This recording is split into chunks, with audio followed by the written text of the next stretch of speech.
समन्ता चक्कवालेषु अत्रा गच्छन्तु देवता सद्धम्मं मुनिराजस्स सुनन्तु सग्गमुक्खदं ධම්මස්සවන කාලෝ අයං බදන්තා ධම්මස්සවන කාලෝ අයං බදන්තා ධම්මස්සවන කාලෝ අයං බදන්තා නමෝ තස්ස භගවතු අරහතෝ සම්මා සම්බුද්දස්ස නමෝ තස්ස භගවතු අරහතෝ සම්මා සම්බුද්දස්ස නමෝ තස්ස භගවතු අරහතෝ සම්මා සම්බුද්දස්ස.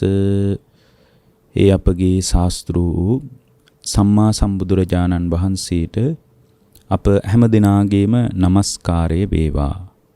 සුපින්වත්නි, අදත් ඔබ ඊටාම ශ්‍රද්ධාවෙන් ධර්ම ශ්‍රවණය කරන්නටයි බණ අහන්නටයි බලාපොරොත්තු වන්නේ.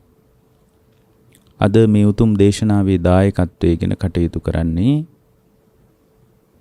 ඊටාම ශ්‍රද්ධාවෙන් මුල්ලේරියාව නවනගරය සඳහම්මාවත අංක 95/3 ලිපිනෙහි පදිංචි ප්‍රමිලා කුමුදුනී අලහකෝන් මහත්මියත් ඒ වගේ මේ පවුලේ සදැහැති පින්නතුණුත් එකතු වෙලා අද මේ දේශනාව සඳහා Tamanගේ දායකත්වයෙන් කටයුතු කරනවා.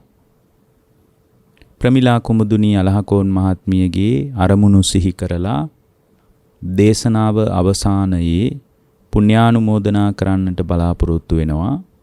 දැන් ධර්ම ශ්‍රවණය කරන්නට කාලය. පින්වත්නි, සම්මා සම්බුදුරජාණන් වහන්සේ නමක් ලෝකේ පහළ වෙලා ලෝක සත්වයා කෙරෙහි අසීමිත කරුණාවෙන්, දයාවෙන්, අනුකම්පාවෙන් වදාළ ධර්මයේ තුල තමයි මේ සසර බියකරු බව අපට වැටහෙන්නේ. ඒ සාංශාරික බියකරු භාවයේ පිළිබඳ බුදු කෙනෙක් පහළ නොවුණා නම් අපි දන්නෙත් නෑ සංසාරේ මෙබඳු ස්වභාවයකින් යුක්තයි කියලා. අපට වැටහීමකුත් නෑ. ඒ නිසා මේ සංසාරේ බියකරු භාවයේ පදනම් කරගෙන සසර බිය උපදවාගෙන සාංශාරික ජාලයෙන් නිදහස් වීම පිණිස තමයි මෙබඳු ධර්මයක උපකාරය, රැකවරණය, ආරක්ෂාව අපි හදාගත යුතු වන්නේ. සංසාරයේ බොහොම බිහිසුණු එකක්. ඉපදෙමින් මැරෙමින් යන සංසාරයේ වර්ණනා කරන්න පුළුවන් කමක් නැහැ. හැම තැනකම සාංශාරික ජීවන චර්යාව තුළ විඩාබර භාවයයි තියෙන්නේ. පීඩාකාරී භාවයයි තියෙන්නේ. කාම ලෝකයේ තුල ඇති මනුස්ස ලෝකයේ තුල උනත් බලන්න මොනතරම් විඩාවක් පීඩාවක් තියනවද කියලා.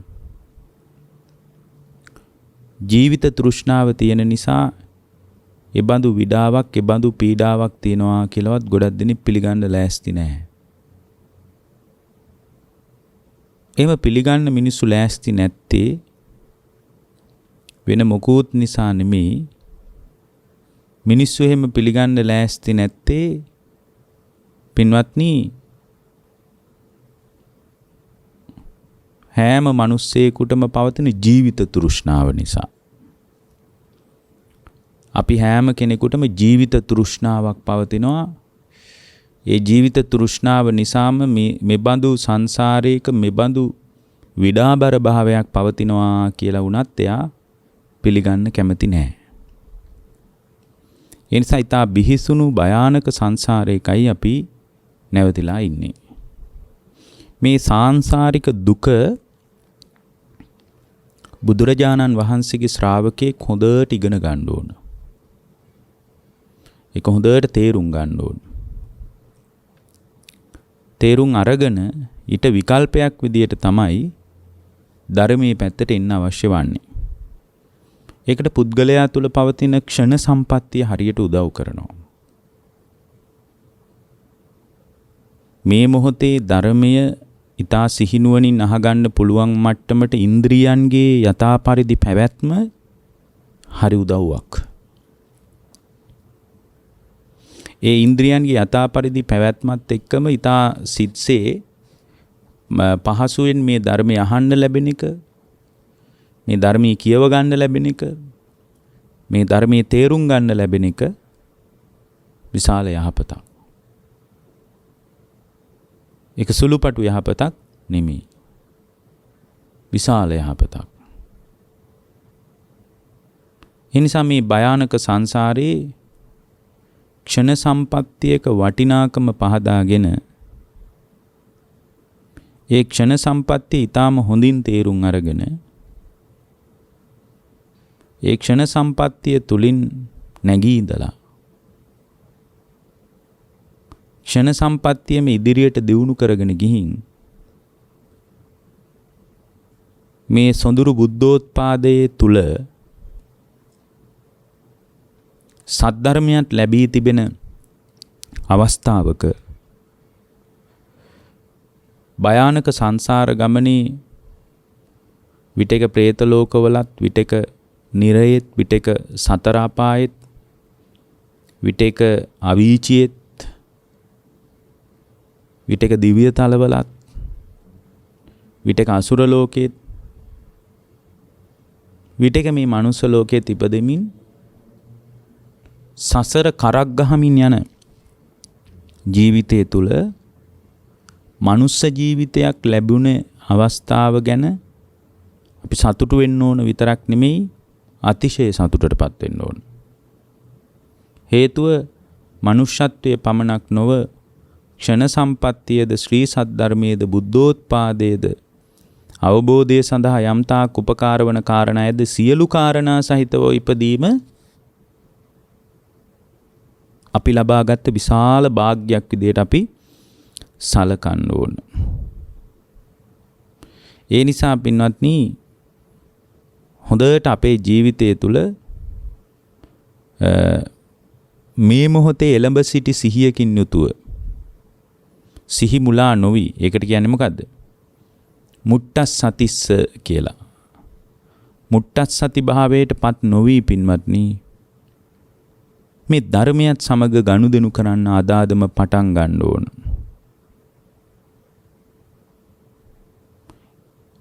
ඒ වගේම බුදුරජාණන් වහන්සේගේ ධර්මයට අනුව මේ ධර්මය දියුණු කරගන්න පුළුවන් කියන හැඟීම ඇති කරගන්න ඕන. ඒකට ධර්මය කියන්නේ තදහි මුච්ඡතා කියලා. තදහි මුච්ඡතා කියලා කියන්නේ මේ ධර්මයේ දියුණු කරගන්නා බවට හැඟීමක් ඇති කරගන්නවා. මේ ධර්මයේ දියුණු කරගන්න බවට. තදහි මුච්ඡතා.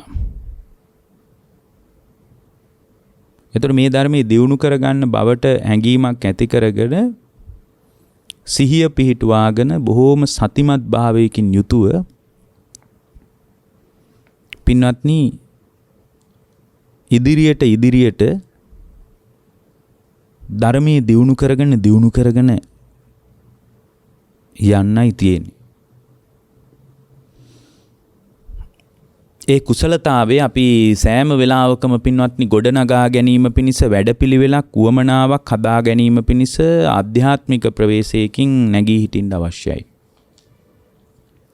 ඒ ආධ්‍යාත්මික ප්‍රවේශය අපිට විශාල උදව්වක් කරනවා මේ ජීවිතයේ තුලදී සාංශාරික ජාලයේ යථාර්ථයත් නිර්වාණගාමී ප්‍රතිපදාවේ ඇති අතිශය සුන්දරත්වයක් තේරුම් අරගෙන නිර්වාණයේ දෙසට බැහැ ගන්න පුළුවන් වටපිටාවක් ශ්‍රාවකයා ගොඩනගා ගන්න ඕන.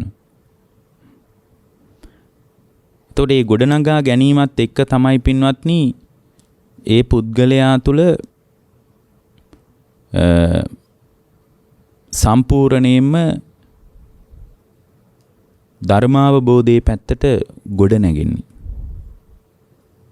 දැන් අවිද්‍යාවෙන් පටන් ගත්ත මේ සසර පැවැත්මට ආකෘතිය වෙච්ච කාරණය අවිද්‍යාවටම ආකරයක් වෙච්ච සාංශාරික පැවැත්මේ යථා ස්වභාවය ඊටාම හොඳින් අපි තේරුම් ගන්න අවශ්‍යයි. ඊටාම හොඳින් අපි තේරුම් ගන්න අවශ්‍යයි. පින්වත්නි, මේ නිර්වාණය කියන ස්වභාවය අවිද්‍යා සහගතව ඇතිවෙන ක්‍රියාවලියේම,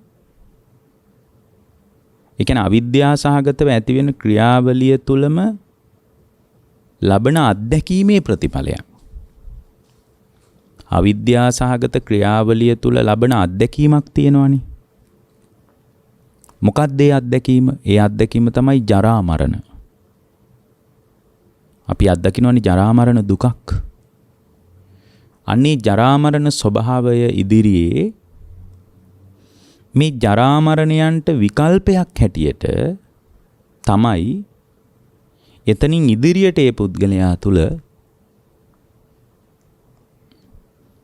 නිර්වාණය දක්වා ඇති වෙන විවිධ ආධ්‍යාත්මික ප්‍රවේශයන් ක්‍රමානුකූලව ගොඩනැගෙන්න පටන් ගන්නී. එතකොට මේ අවිද්‍යාව කියන ස්වභාවය පදනම් කරගෙන ඔබ දන්නවා පුද්ගල సంతානය තුල සංස්කාරයන් ගොඩනැගෙනවා. ඒවා ගැන මීට කලින් අපි දේශනා කරලා තියෙනවා. මේ සංස්කාර කියන ස්වභාවයම පදනම් කරගෙන ඒකම හේතුවක් වෙලා තමයි ඒ තැන ප්‍රතිසන්දි විඥානයේ ප්‍රතිසන්දිය ලබන්නේ. ප්‍රතිසන්දි විඥානයේ ප්‍රතිසන්දිය ලබන්නේ සංස්කාර ප්‍රත්‍යයෙන්. ඒකට ධර්මයේ කියන්නේ සංඛාර පච්චයා විඥානං කියලා. සංස්කාරම ප්‍රත්‍ය කරගෙන විඥානේ පිලිසරණ වෙනවා. ඉබේම පිහිටනවා නෙමෙයි. දෙවියෙක් පිහිටවනවත් නෙමෙයි. තමන්ට ඕන වෙලාවට පිහිටනවත් නෙමෙයි. මේ විඥානේ පිහිටීම පදනම් කරගෙන තමයි විඥානේ ප්‍රත්‍ය කරගෙන නාම රූප කියලා ධර්ම දෙකක් වැඩෙන්න පටන් ගන්න. විඥානේ පදනම් කරගෙන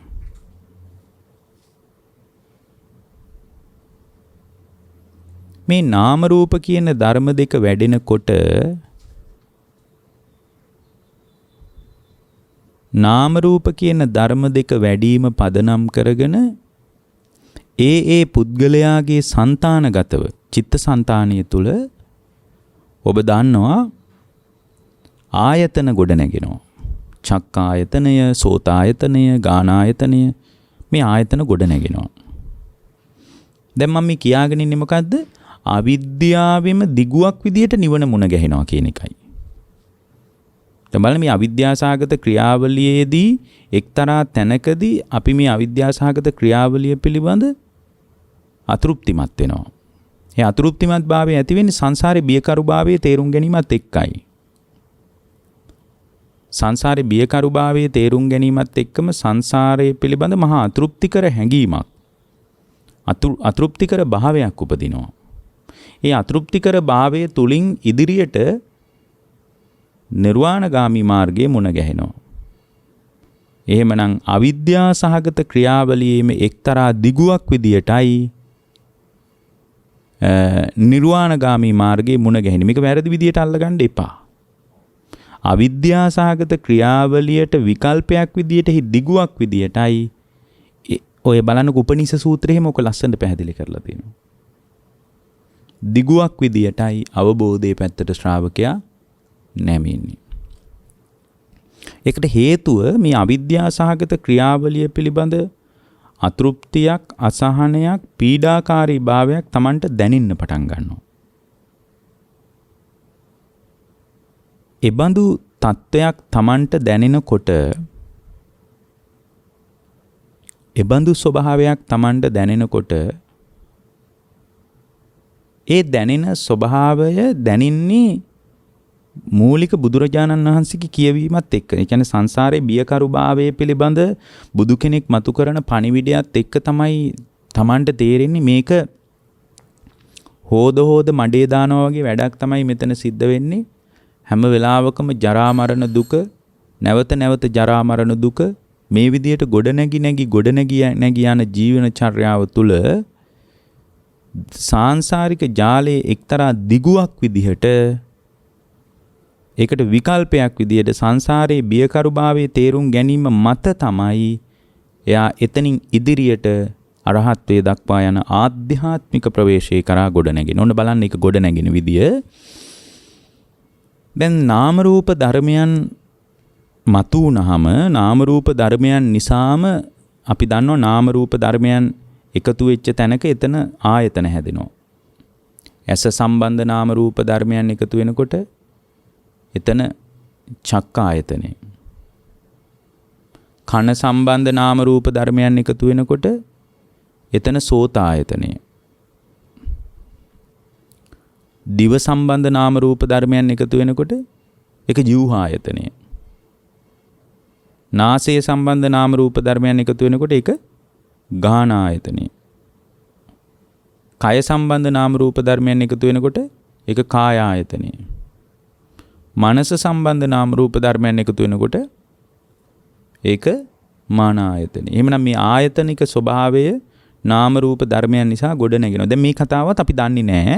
දැන් බුදු කෙනෙක්ගේ කියවීම හරහා බුදුරජාණන් වහන්සේ නමක් පැහැදිලි කරන ධර්මයේ හරහා සාමාන්‍ය පුද්ගල චිත්තසංතානය තුළ ගොඩ නැගෙන යථාර්ථවාදී කාරණයයි මම මේ කියන්නේ. දැන් මෙහිම කතාවක් අපි කවුරුත් දන්නේ නැහැ. ඒකයි බුදුරජාණන් වහන්සේමයි මේ වගේ කතාවක් ලෝකයට මතු කළේ. මේ බඳු ගැඹුරු විශ්ලේෂණාත්මක කතාවක් ලෝකයට මුණ ගැහෙන්නෙත් නැහැ, ලෝකයට හොයා ගන්නත් බෑ ඇත්තටම. ලෝකයට අහු වෙන්නේ නැහැ.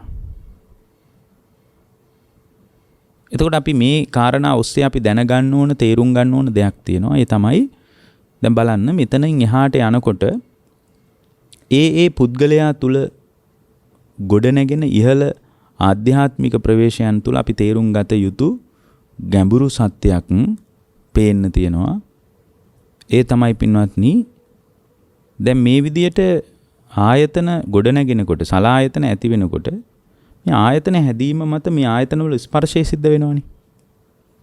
සලායතන පච්චය පස්සෝ කියලා අපි කියන්නේ. සලායතන නිසා ආයතන වල ස්පර්ශය සිද්ධ වෙනවා. ඒතර ස්පර්ශයේ පදනම් කරගෙන පස්සපච්චය වේදනා. ස්පර්ශය නිසා මිනිස්සු ඇසෙන් විඳිනවා, කනෙන් විඳිනවා, නාසයෙන් විඳිනවා, දිවෙන් විඳිනවා, කයෙන් විඳිනවා, මනසෙන් විඳිනවා. මේ විදිහට විවිධාකාර පැති වලින් විඳිනවා මිනිස්සු. විඳිනවා. මේ විදිහට විඳිනකොට විඳීම නිසාම පින්වත්නි විඳින තැන්වල හිතේ තණ්හාව උපදිනවා. විඳින්න ලෝකේ තණ්හාව උපදිනවා. ඒතර තමන් විඳින ලෝකය කෙරෙහි තමයි තමන්ට තණ්හාවක් උපදින්නේ.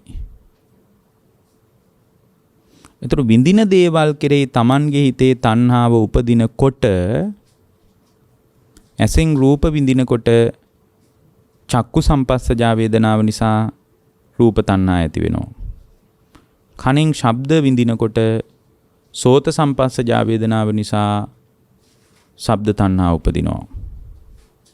නාසයෙන් ගඳ සුවඳ විඳිනකොට ගන්ධ තණ්හාව නිසා, නාසයෙන් ගඳ සුවඳ විඳිනකොට ගාන සම්පස්සජා වේදනාව නිසා ඒ පැත්තෙන් තණ්හාව උපදිනවා. දිවෙන් රස විඳිනකොට ජීවහා සම්පස්සජා වේදනාව නිසා වේදනාව පදනම් කරගෙන රස තණ්හා උපදිනවා. කයෙන් පහස විඳිනකොට ඒ පහස විඳීමම අරමුණු කරගෙන පින්වත්නි ඒ පුද්ගලයා තුල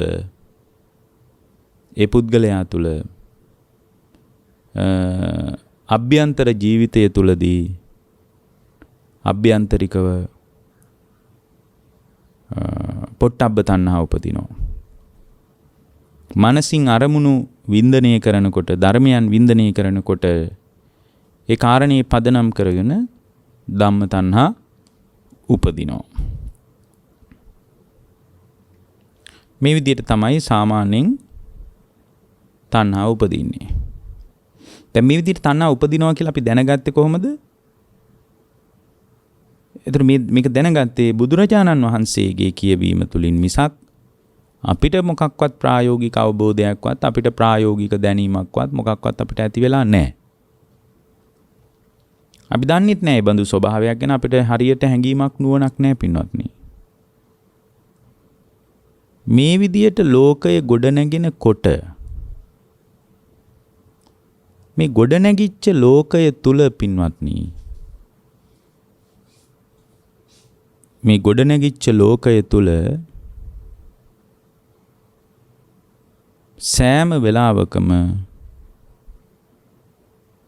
තණ්හාව පදනම් කරගෙනම ඒ තැන හිත දැඩිව අල්ල ගන්නවා. රූප අල්ල ගන්නවා, ශබ්ද අල්ල ගන්නවා. මේ ආදී උපාදානයන් හිත තුල ගොඩනගෙනවා. කාමෝපාදාන වශයෙන්, ditthi උපාදාන වශයෙන්, සීලබ්බත උපාදාන වශයෙන්, මම මගේ ආත්මය කියලා බරපතල විදියට මේවට බැහැ ගන්නවා. අත්වාද උපාදාන කියලා එකට කියන්නේ මෙන්න මේ විදියට හිත දැඩිව බැස ගැනීමක් නිසාම උපාදානී කරගත්ත දේවල් පරිස්සම් කරගන්න, ආරක්ෂා කරගන්න ඒ වෙනුවෙන් ක්‍රියාත්මක වෙනකොට එයා සිතයි, කයයි, වචනයයි මුල් කරගෙන තව දුරටත් කර්ම කරගන්නවා. උපාදානම ප්‍රත්‍යයෙන් භවය හැදෙනවා. භවය හැදෙනකොට භවය හැදුනාට පස්සේ පින්වත්නි භවයම ප්‍රත්‍ය කරගෙන භවයම හේතු කරගෙන ඔන්න ජාතිය පහළ වෙනවා. අර කර්ම සකස් වුණාට පස්සේ විතක තිරිසන් ලෝකේ. පොදුවේ ගත්තොත් එimhe සමහර බිත්තර අස්සේ. සමහර ගර්භාෂයක් ඇතුලේ. සමහර කුණු ගොඩවල් වල, රොඩු ගොඩවල් වල. සමහර ඕපපාතිකව. මෙන්න මේ විදියට තම තමාගේ సంతానගතව ජාතිය කියන එක පහළ වෙන. ඒකට උදව් කරන්නේ විපාක පිණිස ගොඩ නැගිච්ච කර්මය.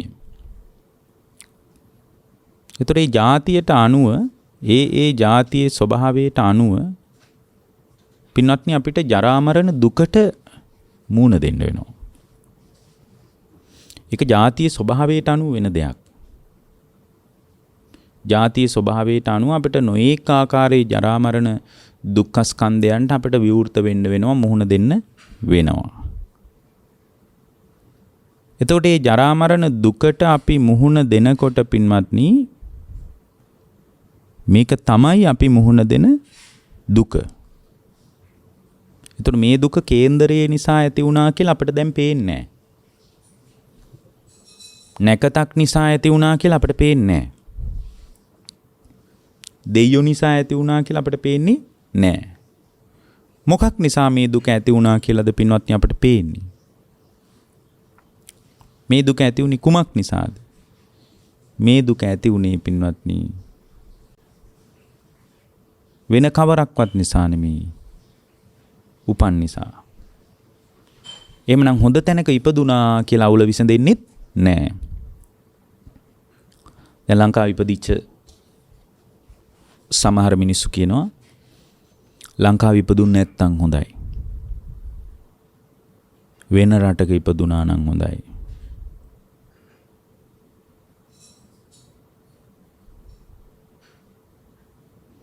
ඊට පස්සේ සමහර අය කියනවා සල්ලි තියෙන පවුලක ඉපදුනා නම් හොඳයි. රටේ පාලකයෙක්ගේ පවුලක ඉපදුනා නම් හොඳයි. මේ විදියට ඉපදීම ගැන මිනිස්සු කතා කරන්නේ නැද්ද? කතා කරනවා. හොඳ තැනක ඉපදුනා කියලා අවුල විසඳෙයිද? හොඳ තැනක ඉපදුනා කියලා මේ අවුල විසඳෙන්නේ නැහැ පින්වත්නි. අවුල ඉපදීමමයි. ඉපදීමම නම් අවුල. හොඳ තැනක ඉපදුනා කියන කාරණේ මත මෙබඳු ප්‍රශ්නයක් විසඳ ගන්න ලැබෙන්නේ නැහැ. මෙබඳු ප්‍රශ්නයක් විසඳ ගන්න ලැබෙන්නේ නැහැ. මොකද ඉපදීමමයි අවුල. ඉපදුණු නිසාමයි ජරා මරණ දුක. ඔතනෙන් ඔන්න ඔය ජරා මරණ දුක සාංශාරික බව. ඒ කියන්නේ ඉපදීම කියන ස්වභාවයේ සංසාරයේ දුක හදලා දෙන මූලික පදනම නිසා ඔන්න ඕකට විකල්පයක් විදියට තමයි අපි ශ්‍රද්ධාව ගොඩනගාගත යුතු වන්නේ. අන්න බලන්න කොයිතරම් ලස්සන කතාවක්ද. ඕකට විකල්පයක් විදියට තමයි ශ්‍රද්ධාව ගොඩනගාගත යුතු වන්නේ. ඕකම තමයි කියන්නේ අර කාච බික්කවේ සද්ධාය උපනිසා දුක්ඛස්ස තිස්ස වචනීයං. මහණෙනි මේ ශ්‍රද්ධාව කියන එක දුක පදනම් කරගෙන ඇති කරගත යුතු දෙයක්. මේ දුක කියන ස්වභාවයේ නිසයි අපි ශ්‍රද්ධාව හදාගන්න ඕන. මේ ලෝකයේ දුක කියලා ස්වභාවයක් නැත්නම්, මේ ලෝකයේ දුක කියලා ස්වභාවයක් පේන්න නැත්නම්, දුක කියලා ස්වභාවයක් දකින්නත් නැත්නම්, පින්වත්නි කිසිම තේරුමක් නැහැ ශ්‍රද්ධාව හදාගෙන. ඇත්තටම දුක කියලා ස්වභාවයක් නැත්තම් බුදු කෙනෙක්වත් මේ විශ්ව ධාතුව මත පහළ වෙන්නේ නැහැ. ඉතින් පහළ වෙලා වැඩක් නැහැ නේ. පහළ වෙන එකේ කිසි තේරුමක් නැහැ. එහෙමනම් අපිට එක දෙයක් පැහැදිලි. බුදු කෙනෙක් පහළ වෙන්නේම මේ දුකට විසඳුමක් ඉදිරිපත් කරන්න නම් මේ දුක පිළිබඳව මේ පටිච්ච සමුප්පන්නව අවිද්‍යාසහගත ක්‍රියාවලියේම දිගුවක් විදියට මුහුණ දෙන දුක්ඛස්කන්ධය තේරුම් අරගෙන මේ බඳු විස්මිත කතාවක් පැහැදිලි කරපු බුදුරජාණන් වහන්සේ පිළිබඳව විශ්වාසයක් හදාගන්නවා. අවිච්ඡ ප්‍රසාදයක් හදාගන්නවා. කාටවත් හොලවන්න බැරි පැහැදීමක් හදාගන්නවා. බුදුරජාණන් වහන්සේ ගැන කාටවත් හොලවන්න බැරි පැහැදීමක් හදාගන්නවා. ධර්මයේ ගැන කාටවත් හොලවන්න බැරි පැහැදීමක් හදාගන්නවා. සංඝයා ගැන කාටවත් හොලවන්න බෑ. බුදුරජාණන් වහන්සේ පිළිබඳ, ධර්මයේ පිළිබඳ, සංඝයා පිළිබඳ මේ චලනය වෙන්නේ නැති, හොලවන්න බැරි පැහැදීමක් හදාගන්නවා. අන්න ඒ ශ්‍රද්ධාව හරිම ආනුභාව සම්පන්නයි. ඒක මේ බාහිර කෙනෙක්ගේ වචන වලට හොලවන්න බෑ. බාහිර කෙනෙක්ගේ හැසිරීම් වලට හොලවන්න බෑ. මොකද ඒක යාගේ අම්මා කියපු නිසාවත්, තාත්තා කියපු නිසාවත්, පරම්පරාවෙන් කියපු නිසාවත්, මේ කුමන දෙයක් නිසාවත් උද්ගත වෙච්ච තත්වයක් නෙමෙයි මේ තත්වය. මේ තත්වය උද්ගත වුණේ වෙන කවරක් නිසාවත් නොව මේ දුකේ යථාර්ථය තේරුම් ගැනීමෙන්. දුකේ යථාර්ථය තේරුම් ගැනීමෙන්. ඒකට විකල්පයක් විදියට තමයි මේ පුද්ගලයා තුළ මේ ශ්‍රද්ධාව ගොඩනැගිලා තියෙන්නේ. ඒකට විකල්පයක් විදියට. එතකොට ඒකට විකල්පයක් විදියට ගොඩනැගිච්ච මේ ශ්‍රද්ධාව බොහොම හේතු සහිතයි පින්වත්නි. අවිද්‍යා සහගතව ගොඩනැගිලා ආපු මේ ජරා මරණ දුක මොනතරම් මහා කරුමයක්ද, මේක වර්ණනා නොකළ යුතු තත්වයක්මයි කියන අදහස ඇති කරගෙනයි දැන් මේ ශ්‍රද්ධාව. ඒක හරිම හොඳ පදනමක් පින්වත්නි. දැන් මෙතන ඒකයි මං කිව්වේ දැන් මේ අවිද්‍යා සහගත හේතුඵල දහමේම දිගුව තමයි ශ්‍රද්ධාව. දුක නම් දුකට හේතුවක් විදියට, විකල්පයක් විදියටයි යා තුළ ශ්‍රද්ධාව ගොඩනැගෙන්නේ. එතකොට විකල්පයක් විදියට මේ පුද්ගලයා තුළ ශ්‍රද්ධාව ගොඩනැගුණාට පස්සේ මේ ශ්‍රද්ධාව කියන ස්වභාවය හේතු සහිතව ඇති වෙන තත්වයක්. හේතු සහිතව ඇති වෙන තත්වයක්. නිකම්ම ඇති වෙන තත්වයක් නෙමෙයි. ඒතර මේ ශ්‍රද්ධාව කියන ස්වභාවය ඇති වුණාට පස්සේ දුක තමයි ශ්‍රද්ධාව හදලා දෙන්නේ. සංසාරික දුක, ඊටා භයානක සංසාරික පැවතුම් පිළිබඳ අවබෝධය, එයා තුල ගොඩ නැගිච්ච සුතමේ ඥානය කිව්වත් වරදක් නැහැ. සත්පුරුෂ ධර්මයට ඇතිවෙච්ච ලෙන්ගතුකම නිසා සංසාරේ මෙබඳු බිහිසුණු ස්වභාවයක පවතින්නක් කියලා තේරුම් අරගෙන ඒ පුද්ගලයා තුල ගොඩනැගිච්ච මේ ශ්‍රද්ධාව ඇති වුණාට පස්සේ ඒ ශ්‍රද්ධාවම උදව් කරනවා තමා තුල පාමුජ්ජයක් උපදව ගන්න. පාමුජ්ජයක්. එතකොට මේ ශ්‍රද්ධාවේ උපකාරයේ මතුවෙනවා පාමුජ්ජයේ පිණිස. පාමුජ්ජය කියලා මෙතන කතා කරන්නේ ප්‍රමුදිත භාවයයි. ප්‍රමුදිත භාවය කියලා කියන්නේ යෞවන ප්‍රීතිය කිව්වත් වරදක් නැහැ. බුදුදහමේ ආධ්‍යාත්මික ප්‍රීතියේ මූලික අවධිය. මේ වැඩපිළිවෙල තුළ ප්‍රායෝගිකව හැසිරීම පිණිස ඇතිවන කැමැත්ත. ඒ ශ්‍රද්ධාව තමයි ඒක කරන්නේ. ශ්‍රද්ධාව හදලා දෙනවා මේ සාංශාරික භයානක ජාලය. එතකොට යාට හිතෙනවා මේක කරලා බලන්න ඕන. මේ බුදුරජාණන් වහන්සේ මෙබඳු සංසාරයක් ගැන කිව්වනම් උන්වහන්සේ මේ සංසාරය ගැන මේ විදියට වදාරලා උන්වහන්සේ නිශ්ශබ්දව වැඩ හිටියේ නැහැ. උන්වහන්සේ සංසාරය ගැනත් වදාලා සංසාරික ස්වභාවයෙන් අතමිදෙන විදියත් වදාලා ඒකේ අතමිදෙන විදිය ඒකාන්ත වශයෙන් පුහුණු කළොත් මටත් පුළුවන් මේ ධර්මයේ තුල ස්ථාවර වෙන්න කියලා හිතාගෙන ඒබඳු හිතක් එක්ක ගොඩනැගෙන ඒ ප්‍රමුදිත බව පාමුජ්ජය තව විදිහකින් කිව්වොත් තරුණ ප්‍රීතිය මේක කරන්න ඕන කියලා ඇති වෙන කැමැත්ත මිශ්‍ර වෙච්ච ප්‍රීතියක්. ඒක භාවනාවකින් අත්දකපු එකක් නෙමෙයි. ඒක භාවනාවක අත්දකින ප්‍රායෝගික අත්දැකීමක් නෙමෙයි. එතන මතුවෙන්නේ පින්වත්නි සම්පූර්ණයෙන්ම මේක කළොත් හරියයි වගේ කැමැත්තක් උපදිනවා. කරලා නැහැ. කිරීම පිණිස උනන්දුවක් ඇති වෙනවා. ඒක ශ්‍රද්ධාව තමයි හදලා දෙන්නේ. ශ්‍රද්ධාවට උදව් කළේ අර අවිද්‍යාසහගත ක්‍රියාවලියේම දිගුවක් විදියට ජරා මරණ දුක යා දැකලා ඒකට විකල්පයක් විදියට ගොඩනැගිච්ච ආධ්‍යාත්මික ප්‍රවේශය තමයි මෙතනට ඒ ශ්‍රාවකයන්ට උදව් කරන්නේ. එතකොට මේ විදියට ගොඩනැගිච්ච ජීවිතයේ තුල පින්වත්නි මේ ප්‍රමුදිත භාවයත් එක්ක ඒ ප්‍රමුදිත භාවය කියන ස්වභාවය නිසාම එයාට උපදිනවා. දැන් ප්‍රමුදිත භාවය දැන් මේක කළොත් හොඳයි. මේ කියන ආර්ය අෂ්ටාංගික මාර්ගය අනුගමනය කළොත් හොඳයි. බොජ්ජංග ධර්ම වැඩුවොත් හොඳයි. සතර සතිපට්ඨානය තුල ශක්තිමත් වුණොත් හොඳයි. සම්‍යක් ප්‍රදාන වීරිය තුල ශක්තිමත් වුණොත් හොඳයි. එර්ධිපාද ධර්මයන් දියුණු කළොත් දියුණු කරලා නැහැ තාම. කළොත් හොඳයි කියලා ඒක කළොත් හරියයි වගේ එකක් එක්ක පොඩි ප්‍රීතියක් ඒ හිත තුල උද්ගත වෙනවා. ප්‍රීතියක්.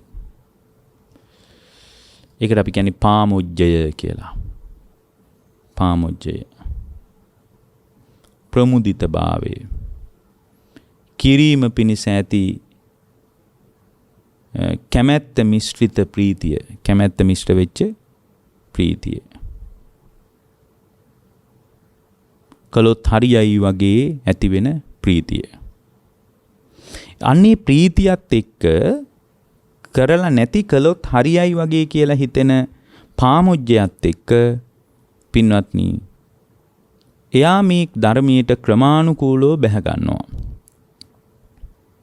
ක්‍රමානුකූලව බැහැගෙන එයා දැන් සද්ධාවෙම හදාගෙනනේ තියෙන්නේ. සද්ධාවමනේ උදව් කරන්නේ දැන්. එයා උන්න ආධ්‍යාත්මිකව ප්‍රවේශ වෙනවා. ආධ්‍යාත්මිකව ප්‍රවේශ වෙනවා කියන්නේ ඉතින් අර භාවනාවත් එක්කයි දැන් එයා මේක කළොත් හරියයි කෙලෙස් සංසිඳීම පිණිස උදව් වෙයි කියලා හිතාගෙන එයා මේ වැඩපිළිවෙල පිණිස ඔන්න අවතීර්ණේ වෙනවා.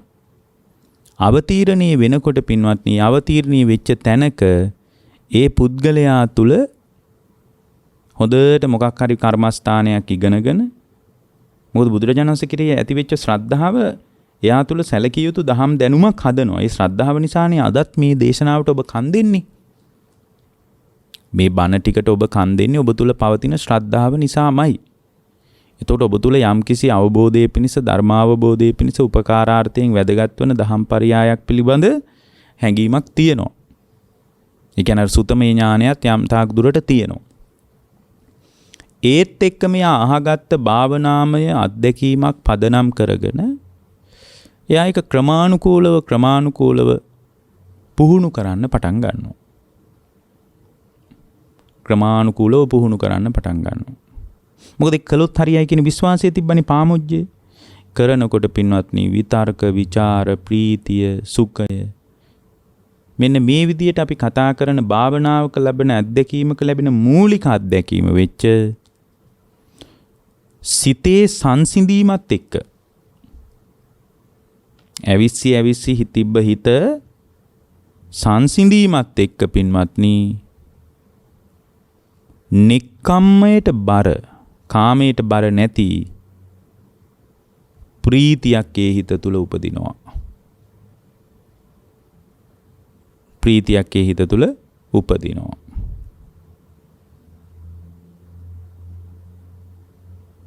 දැන් මේ ප්‍රීතිය ඒ හිත තුල උපන්නාට පස්සේ දැන් මෙතන පින්වත්නි බොහොම ඇවිස්සුණු බවක් නැහැ, සංසිඳුණු බවක් තියෙන්නේ.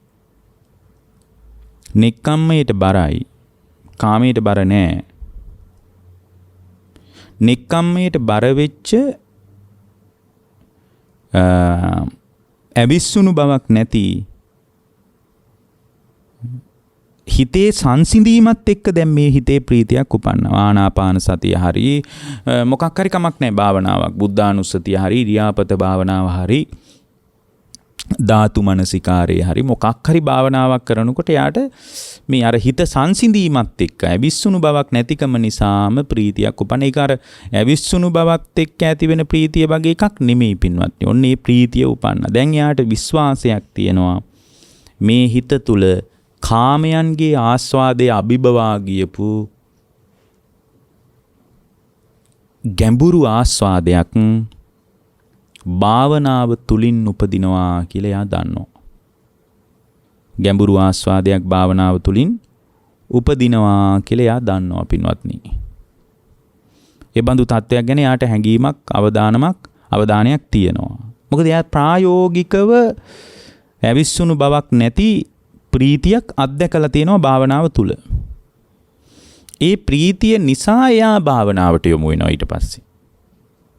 යා ලැබපු ප්‍රීතිමත් අත්දැකීම හරිම ආස්වාදජනකයිනේ. ඒක ඇහෙන් රූප බලලා ලබන ආස්වාදයේ අභිබවා ගියපු එකක්. කනින් ශබ්ද අහලා ලබන ආස්වාදයේ වගේ නෙමෙයි, ඒක අභිබවා ගියපු එකක්. නාසයෙන් ගඳ සුවඳ විඳලා ලබන ආස්වාදයේ අභිබවා ගියපු එකක්. කයින් පහසක් විඳලා ලබන ආස්වාදයේ වගේ නෙමෙයි, ඒක අභිබවා ගියපු එකක්. ඒක වෙනත් එකක්. ඒකේ තියෙන වෙනත් රහක්. එතකොට ඒ ස්වභාවයේ මත පින්වත්නි ඒ ශ්‍රාවකයා Tamanගේ ජීවන චර්යාව ගොඩනගා ගන්නකොට පින්වත්නි ඒ ප්‍රීතියත් එක්කම ඒ ප්‍රීතිය ඇති වුණාට පස්සේ ඒ ප්‍රීතිය පිණිස යා භාවනා කරනකොට ඒ ප්‍රීතිය නිසාම එයා තුල සංසිඳීමක් ඇති වෙනවා. සංසිඳීමක්. ඒ කියන්නේ සිතෙත් සංසිඳීමක් ඇති වෙනවා, කයෙත් සංසිඳීමක් ඇති වෙනවා. ඒ සංසිඳීමට තමයි කියන්නේ පින්වත්නි බුදුරජාණන් වහන්සේගේ බුද්ධ දේශනාව තුල සුඛය කියලා. කය මනස තුල මහ සුඛයක්. අර ප්‍රීතිය නිසායි ඒක ඇති වුනේ. ප්‍රීතිය නිසා පින්වත්නි සිතයි කයයි දෙකම සංසිඳිච්ච බවක් ඇති වෙනවා. එතකොට යාට තවත් උත්තේජනාත්මකයි. මොකද ප්‍රීතිය විතරක් නෙමෙයි, කය පුරාම විහිදිලා ගිය බොහොම සනීපයක්, සුඛයක්, සැපයකුත් මේ තුල තියෙනවා කියලා යාට විශ්වාස. දැන් බලන්න මේ දිගුව අවිද්‍යාසහගත ක්‍රියාවලිය දෙස බලාගෙන හිටපු ශ්‍රාවකයෙකුට මුණ ගැහිච්ච දුකෙන් නිදහස් වීමේ වැඩපිළිවෙල තුලයි මේ බඳු අතිශය චමත්කාර ජනක අත්දැකීම් සමුදායකට ඒ ශ්‍රාවකයා මුහුණ දෙන්නේ. දැන් ඔන්න යා තුල සංසිඳිච්ච බවක්, සිතයි කයයි දෙකම සංසිඳිච්ච බවක්, ඇවිස්සුණු බවක් නැති කය සැහැල්ලු වෙලා එයා තුල සැපයක් උපදිනවා. බොහොම සැපසහගත භාවයක් උපදිනවා. ඔන්න ඔය සැපය ඇති වුණාට පස්සේ හිතට නොඑක ආකාරයේ සිතුවිලි ධර්ම ගලාගෙන නොයේම පදනම් කරගෙන කෙලෙස් ගලාගෙන කෙලෙස් සහගත කල්පනාවන් Tamanගේ හිත පැත්තට ගලාගෙන නොයේම පදනම් කරගෙන පින්වත්නි ඒ ශ්‍රාවකයා තුල සමාධිය උපදිනවා. ඒකට හේතුව තමයි එයා තුල නික්කම්මයට බර වූ සංසිඳුණු බවක් ඇති වුණා. ඒත් එක්කම එයා තවදුරටත් ඒ වෙනුවෙන් භාවනා කළා. එතකොට සිතයි කයයි දෙක හොඳට සංසිඳුණා. සංසිඳිච්ච තැනක එයාගේ හිත හොඳට සමාධිගත වුණා. දැන් සමාධිගත වෙනකොට එයාට අර භාවනා කරපු අරමුණ තුලම වාසය කරන්න ලැබෙනවා. හිත විසිරුණු බවක් නෑ දැන්. හිත තුල හැකිලුණු බවකුත් නෑ, විසිරුණු බවකුත් නෑ. හිත හරිම ප්‍රබෝධමත්. බොහෝම සමාහිත බවක් Tamanගේ හිත තුල ඇති වෙලයි තියෙන්නේ. ඒ සමාහිත වෙච්ච තැනක මොකද සමාහිත වීමට සුඛය, ප්‍රීතිය, පස්සද්ධිය මේව බලපානවා. මේව නැත්තම් සමාධියක් උපදින්නේ නැහැ. ඒ නිසා තමයි බොහොම පහසුවෙන් වාඩි වෙන්න කියන්නේ භාවනා කරද්දී. ඇයි? පස්සද්ධිය බලපානවා, සුඛය බලපානවා, ප්‍රීතිය බලපානවා සමාධියක් උපදව ගන්න. එතකොට මේ ඒ පුද්ගලයා තුල පින්වත්නි සමාධිය උපන්නට පස්සේ ඒ කියන්නේ සමාධිය කියන්නේ චිත්ත ඒකාග්‍රතාවය උපන්නා. එතකොට මිච්ඡා සමාධිය කියලා කියන්නේ පංච නීවරණ මත එකඟ භාවයක්. නීවරණ සමග එකඟ වෙනවා. ඉතින් හිත විසිරෙන්නේ නැහැ. මිච්ඡා සමාධිය නම් අපිට ඕන තරම් වැඩිලා තියෙනවා. සංසාරයේදීත් මිච්ඡා සමාධිය අපි හොඳට දියුණු කරලා තියෙනවා. ඒ නිසා අකුසල් පැත්තට කල්පනා කළොත්, කාම ලෝකයේ දෙයක් කල්පනා කළොත් ආයි වෙන මොකක්වත් ඔලුවට එන්නේ නැහැ. ඒකෙන් පිට දුවන්නෙම නැහැ හිත. ඒකම කල්පනා කරගෙන යනවා. නමුත් ඒක මිච්ඡා සමාධිය, සම්මා සමාධිය උපදිනවා. අර භාවනා කර්මස්ථානයේ තුලම චිත්ත ඒකාග්‍රතාවේ උපදිනවා. ඒක උපදවලා දෙන්න උදව් වුනේ නිවීමෙන් ලැබෙන සැපය, සනීපය, සුඛය, ආස්වාදයමයි යාට උදව් කළේ.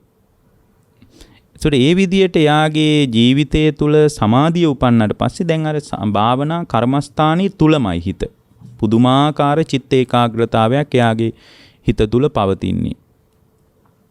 අන්න ඒ චිත්ත ඒකාග්‍රතාවයත් සමග ඒ අත්දකින්න චිත්ත ඒකාග්‍රතාවයත් එක්ක පින්වත්නි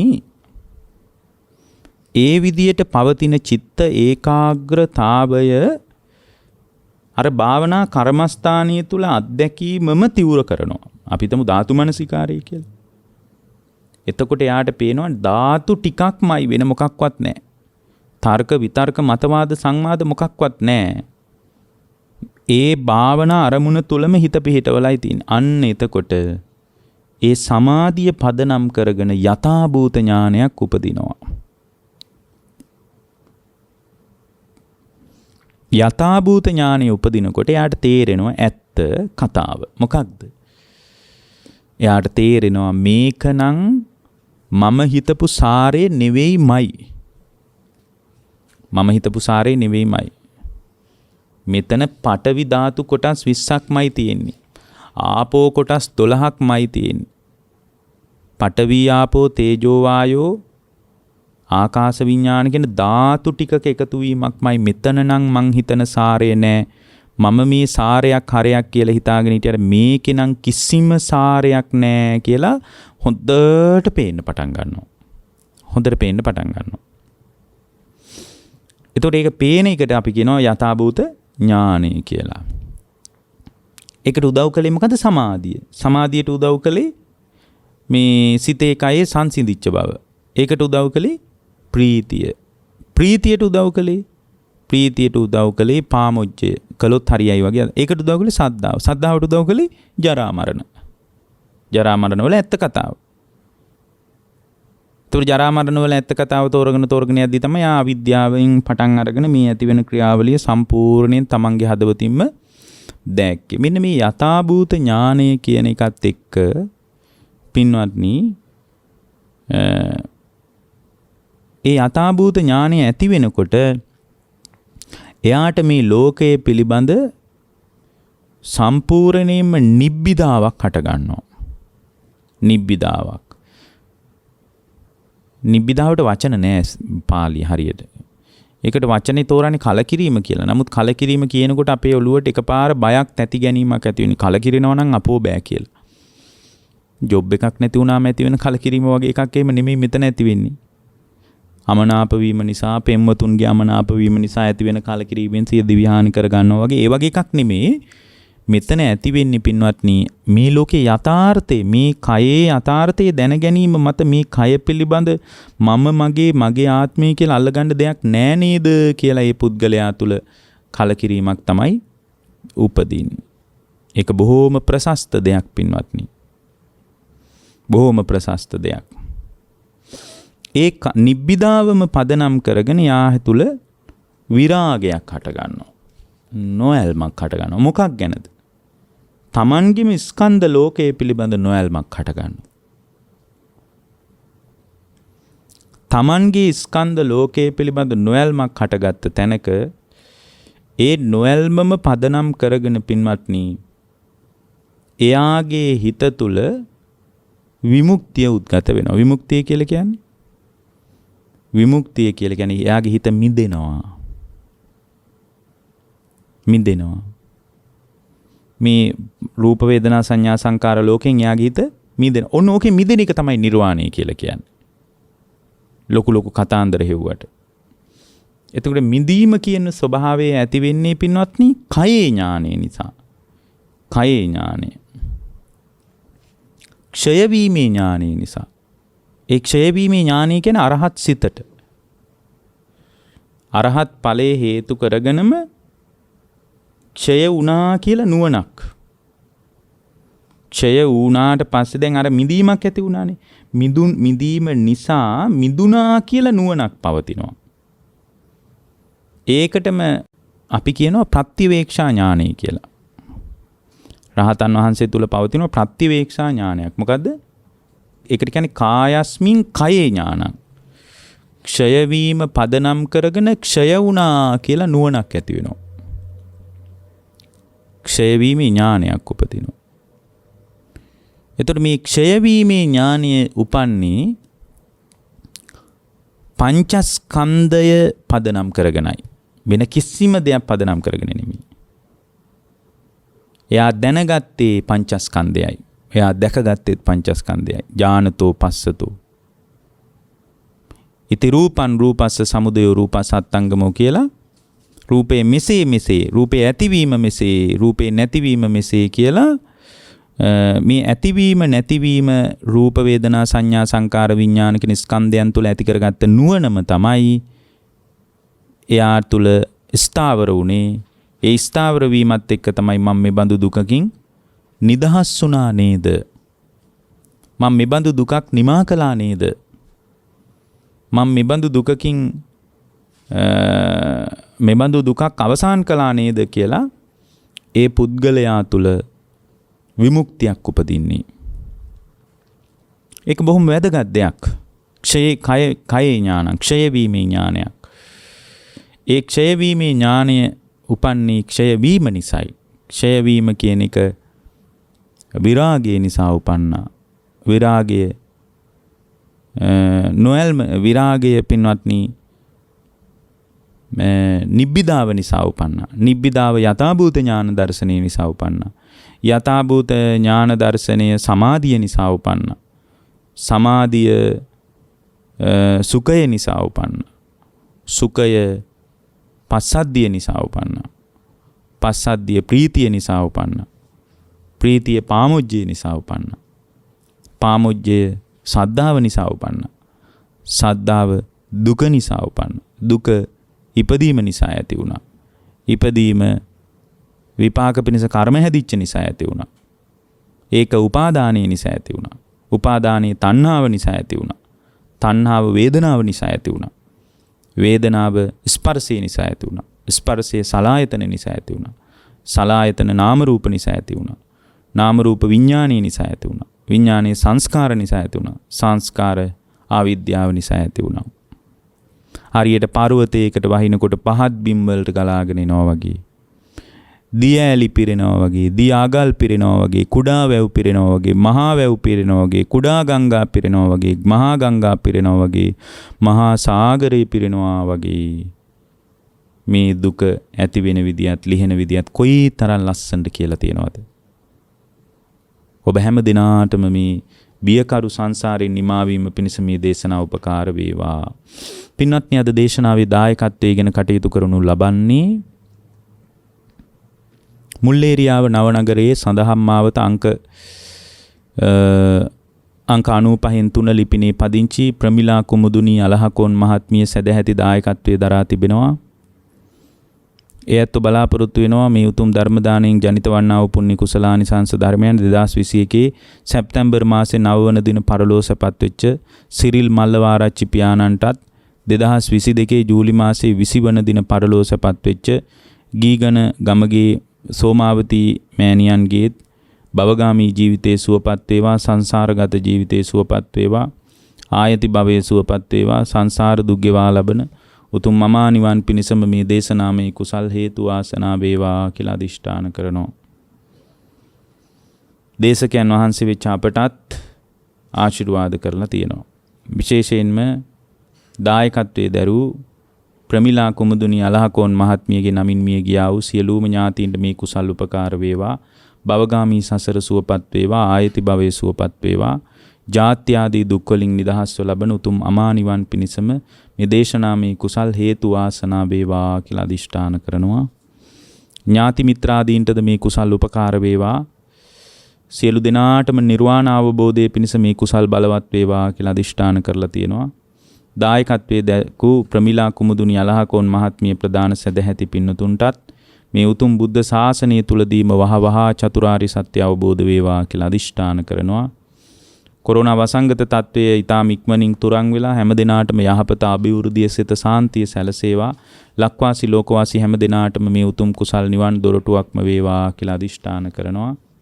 ඒත් එක්කම මේ කුසලානිසංස ධර්මයන් ඔබ අප හැම දිනාටම උපකාර වේවා. සතරවරන් රජදරුවන්, සක්දෙවිඳුන් ප්‍රදාන සියලු දිව්‍ය රාජ මණ්ඩල වලටත්, බ්‍රහ්ම රාජ මණ්ඩල වලටත් අවීචියේ පටන් බවාග්‍රේ දක්වා විහිදී පැතිරී පවතින පෙනෙන නොපෙනෙන හැම දිනාටමත් මේ කුසල් උපකාර වේවා. සංසාර ගමනේ කෙලවර අමා නිවන් පිණිසම මේ කුසල් හේතු වාසනා වේවා කියන අදිෂ්ඨානයෙන් දේශනාව නිමා කරන ඔබ හැම දිනාටම තෙරුවන් සරණයි. දේශක්ඛයෝ නිබ්බානං